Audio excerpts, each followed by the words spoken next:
আমার হাতে থাকা এই কলমটা কি রঙের? আমরা একটা বস্তুকে কিভাবে দেখি? বস্তুটাকে দেখতে পাচ্ছি, বেনিয়ার সহকলন সেই রঙই দেখবো।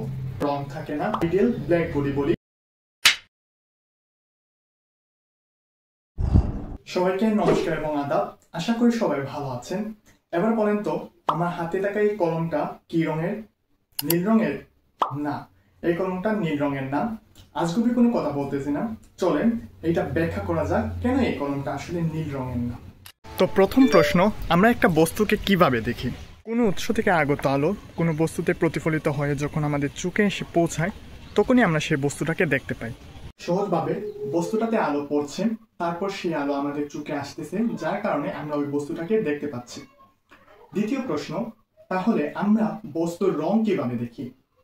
এ জগতে অনেক ধরনের আলো আছে, যার মধ্যে আমরা কেবল দৃশ্যমান আলোগুলো দেখতে পাই।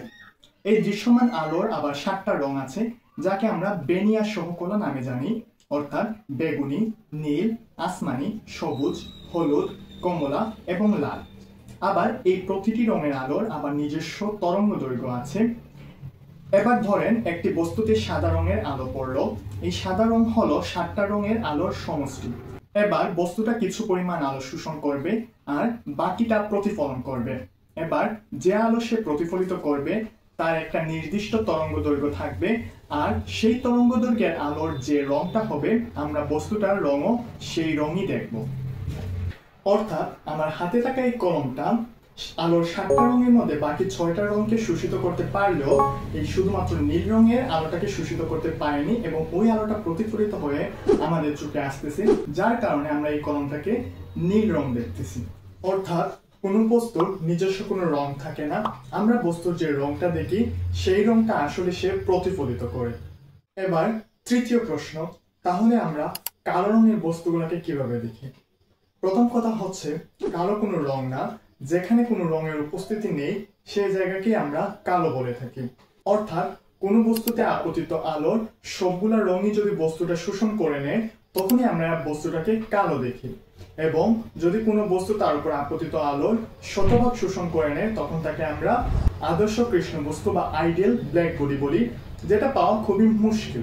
তবে আমরা দৈনন্দিন জীবনে যে কালো বস্তুগুলো দেখি, সেটা সবটুকু আলো শোষণ করতে না পারলেও বেশিরভাগ আলোই তারা শোষণ করে নেয়, এবং যে বস্তু যত বেশি আলো শোষণ করে তাকে আমরা তত বেশি কালো দেখি। এবার চতুর্থ এবং শেষ প্রশ্ন হলো, তাহলে আমরা সাদা রঙের বস্তুগুলোকে কিভাবে দেখি? এটা হচ্ছে কালো রঙের বস্তু দেখার ঠিক উল্টোটা। অর্থাৎ যে বস্তু আলোর কোনো আলোই সে শোষণ করে না, বরঞ্চ সবগুলাই প্রতিফলিত করে, সেই বস্তুকে আমরা সাদা রঙের দেখি। কি মজার না জিনিসগুলা? যদি মজার লেগে থাকে তাহলে অবশ্যই ফলো এবং সাবস্ক্রাইব করতে ভুলবেন না, আর যদি মজার নাও লেগে থাকে তাহলে কমেন্টে আমার প্রশংসা করতে ভুলবেন না। যেতে যেতে আপনাদের কাছে একটা প্রশ্ন, বলেন তো তাহলে আমরা অন্ধকারে কোনো বস্তুকে কেন দেখতে পাই না? উত্তরটা কমেন্টে জানিয়ে দিন। আজকের জন্য এতটুকুই, বিদায় সবাইকে, বাই বাই।